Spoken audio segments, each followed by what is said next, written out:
Hey guys, this is Aaron coming at you with a video about doubling your company by opening up another location. Whether it's your second location or it's going to be several locations. In the last section we talked about growing your single location. A lot of you may say, wow, a lot of that was mindset stuff, things I got to think through and imagine and push through, but at the end of the day, that's what it is. All of it's in your head. All the boogeyman, the stuff you're trying to outrun, the problems you're running into, it's all in your head. It's not real. And the moment you can see that, that'll be the first step you start to make towards busting through that curtain and getting to that next level. So in this section, we're going to talk about more black and white stuff, and we'll refer back to what we learned about when it comes to growing that single location. But this is where the rubber meets the road. This is where we really apply it. And this is where your marketing compounds, your staff compound, everything where it starts to get a little easier, but also there's some areas where it starts to get harder. And so we're going to get into that, and I'm going to walk you through the struggles I had at number 2, number 3, etc. So we'll call this multi-location, this section of videos, and I'll get to this specific one here in just a second, but really we'll call it for now the art of doubling. Because that's really, honestly guys, that's what you're going through whenever, I don't even think doubling's a word, or if I spelled that right, but whatever. This is something where you're going through a process where you're about to double the size of your company. For some, it's the hardest. For me, it wasn't. I'll tell you about what was the hardest for me here in a second, but you are doubling. You're going to go from 1 building with 1 security code to 2 with 2 security codes, to 1 bank account to 2. I mean, maybe you share the bank account, but from 1 service advisor to 2, or if you had 1 technician over there and you had 1 over here, if you got 2 little stores or whatever, or you had 3 and you had now 3, doesn't matter. 2 leases, 2 insurance payments, all of it. It's a lot emotionally, and you're not going to be used to counting this type of money. It's double the money you counted before. So it comes down to really understanding how you wrap your head around it, and not just the percentages, but understanding the gross dollars now will be bigger. You're going to just add a 0 to things. You're going to add a 5 to things, whatever. But you're going to be able to wrap your head around it and make sure that all of your rules of thumb that we've taught you, they flow, they make sense. So your first shop, let's pretend, you know me, I like this easy 100K. So let's pretend shop number 1 does $100,000 a month, and it operates very easily doing that. And you've got it dialed in. Let's say that that shop is 3 techs, and it's 3 A techs. And then we'll say that probably 2 GSs, because we're going to pretend like it's an American Asian shop. They usually need a little bit more help. We're going to say 1 writer, manager. Well, I wrote manager, so 1 managing writer. We'll change it. And then we're going to have 1 front counter assistant.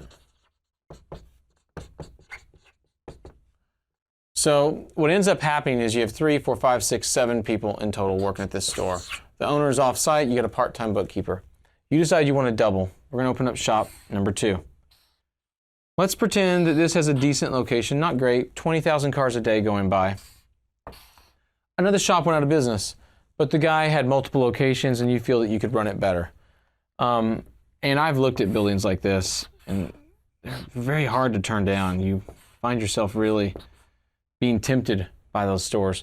So you're looking at this store and you're trying to figure out how to open it, and you start thinking, I could promote this guy, and you start trying to piece it all together. This is the problem. You're about to double this staff. If you market and do like we teach and like other people teach, you're going to do what we call a launch. If you launch this store the correct way, hopefully you open up at 50, 60, 70 grand a month. I've opened up a store at 53, I've opened up a store at 70, I've opened up a store at 30, I've opened up a store only at 20.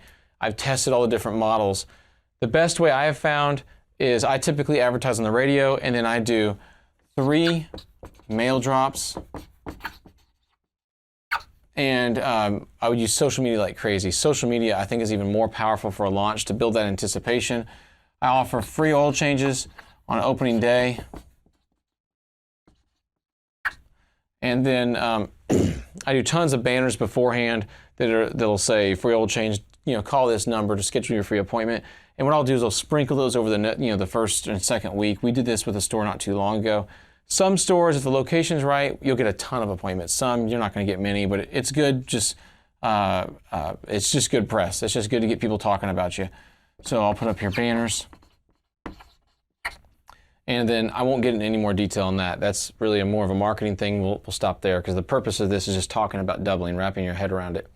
So what ends up happening is you've now decided the formula, you've got the lease, you've got the money, you've got the equipment purchase, you've got any loans you need, you've got any cash on hand already you need, you've got everything. It's the staff. At the end of the day, guys, it's all about the staff.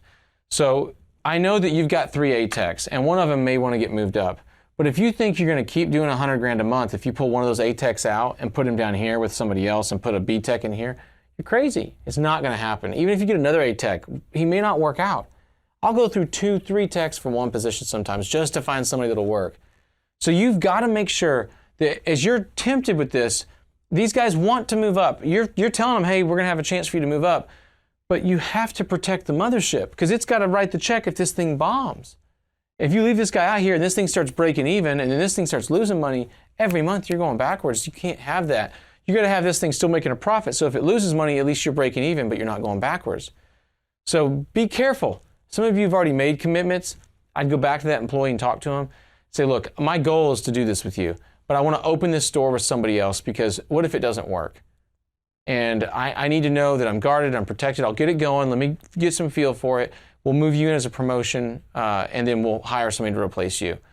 And then you overstaff this store with 1 or 2 people. You get them ready to come here. Same thing with your advisor. This guy may want his own, or maybe this person here thinks they're ready to come run a store. They want to do it. The problem is they might be the backbone for this store because they run the office. You're going to screw that store up. So what I would do if I'm you, I'm the owner, I'm not touching this. I will go be the writer manager at the second store. My bookkeeper is going to put in a little bit more time. I'm going to have to work more hours. I'm going to have to review my numbers at night, and I'm going to keep an objective point of view, and then I will hire this type of crew here, just a smaller version, and I'll open up the gates and get rocking out of the first month, and I will wrap my head around it doubling. And then I will bounce back and forth on a lunch break, and I'll have an assistant with me at this store that can cover and make sure that store is doing well. And I've got a 6-month plan where I've uncommitted myself from everything, and I'm ready to work my tail off and be over both. That's what I would do. I would have my head in that store and get used to bouncing my head between the two. One of the biggest things that people are going to run into when you have multiple locations, guys, is context switching. So what you think about, it's basically, what you think about at this store is different from what you think about here. And when you drive into this store, it's a different set of problems. It's a different parking lot, different part of town, same thing here. There's a culture that'll develop for each store that'll be different from the other one. So this context switching, it's a lot like when people describe multitasking. It's very hard to be fixing this store and get a phone call about this store and make an accurate, correct decision about that store. So when you double overnight, you have to get to where you understand that I can be at this store in the morning, I can be at this store in the afternoon. So very quickly, and I told you 6 months, hopefully this thing out of the gate, you're at 50, 60K.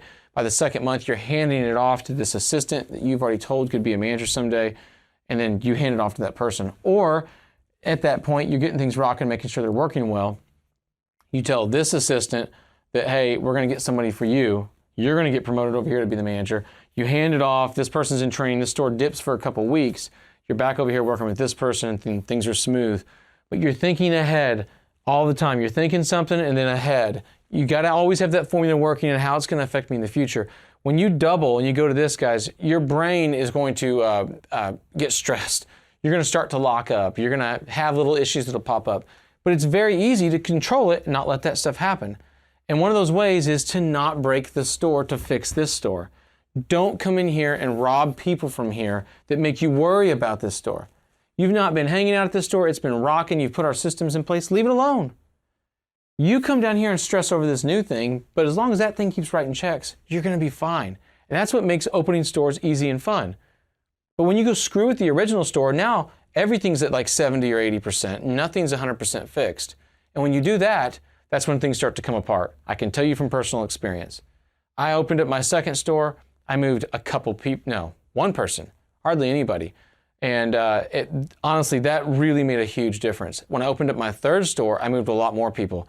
And a friend of mine, Greg Sands, who a lot of you guys have heard of, multiple stores said, Aaron, you got to be careful. Don't take from the other stores. Don't take from the other stores. I didn't listen to him. I did it on that store. And I got my butt handed to me in the first few weeks on that particular store. That store opened up at $75,000 right out of the gate. Well, of course it did. I put my best people in it. But then what happened was I had a demo at my original store that was much better. So that store dipped. If I had my best people in the best demo, I had the best amount of money. So you need to think about when you're moving people around and you're adjusting. That was for me 6-7 years ago.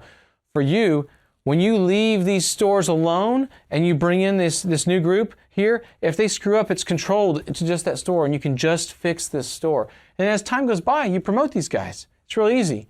You're going to tell them you want to get them there, but the crew you start with will never be the crew you end with. I've opened stores over and over, and a year later, I got 1 or 2 people left in that store that was there when I first opened it. And it's not because I was bad at picking people, or the staff was bad, or we didn't do things right, or whatever. A lot of times, you get these guys in here and they don't understand the amount of effort it takes to launch a store off the ground. No one knows where a broom is. No one knows where the closet's at. No one knows where tools are. So no one is in that automatic unconscious phase of walking around knowing where everything is and what the flow is supposed to be. So you're trying to get that going all at once. It's just a lot of effort. And people sometimes cave under the effort. So there's nobody to blame. It's just part of it. It's not a big deal.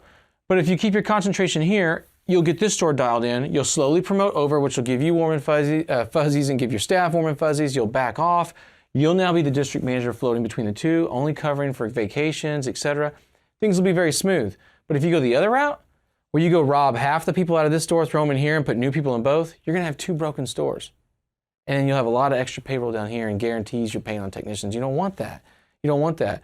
And that ends up in context switching, and you can't do anything when you're back and forth switching your brain off and on. You've got to have your brain focused on just this store in the beginning. Get this store rocking. You've had this thing rocking for a while. These guys are good. Tell them, let me get it going, and then I'll start handpicking some people to promote. And if you've already put those words out there and made promises, go back and adjust them and say, I don't want to send you out here and have it kill you. Because I've opened up new stores, sent great people to them, and lost those people because it was so hard to get it launched, and I wasn't experienced enough, and I basically sacrificed an amazing employee on that store because it was depressing. He didn't do things right. I wasn't able to give him the time. And if you're not able to give him the time in the beginning, you don't want to do that. So the simple way to double your store is just leave your first one alone. That's the whole moral of this whole video. Leave the first store alone. You've got it dialed in, focus on that one. You do that, guys, this is easy. You'll get to 3rd, same thing, 4th, same thing, 5th, same thing. That's how I do it. It's that simple. So we're going to get into the detail of that and everything else that breaks down in the rest of these videos. Make sure you understand, don't take from this one. This is your cash cow. It's one that's laying your golden egg every month. Make sure you focus on this and you get involved, get your hands dirty, be prepared to rock it, make it happen. You're going to love it. It's going to be a lot of fun. All right, guys, I'll see you in the next video.